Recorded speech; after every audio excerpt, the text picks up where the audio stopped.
दोस्तों, बदलते मौसम के संग जुकाम की समस्या बहुत ही आम हो गई है।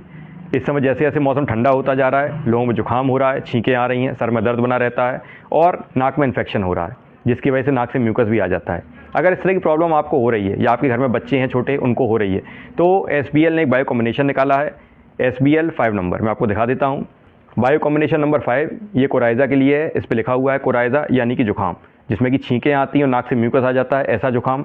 चाहे वो म्यूकस वाइट रंग का हो या येलो रंग का हो, सब तरह के म्यूकस में आप इसको यूज़ कर सकते हैं। जहाँ पे जुकाम बना रहता है, एलर्जी की तरह मौसम चेंज होने पर हो जाता है, उसमें आप लोग इसको यूज़ करें। कैसे यूज़ करना है? 4 टैबलेट्स यूज़ करनी है, सुबह दोपहर शाम।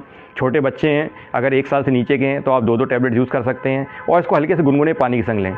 इससे आपको बहुत ही अच्छे रिजल्ट्स मिलेंगे और इसका कोई साइड इफ़ेक्ट्स भी नहीं है। छोटे बच्चे से आसानी से माउथ डिजॉल्विंग टैबलेट से आराम से खा लेते हैं, कोई भी परेशानी नहीं होती है। तो आप लोग इसको यूज़ करें, मुझे कमेंट सेक्शन में बताएं कि कैसे रिजल्ट्स मिले आपको। मिलता हूँ नेक्स्ट वीडियो में। Thanks a lot.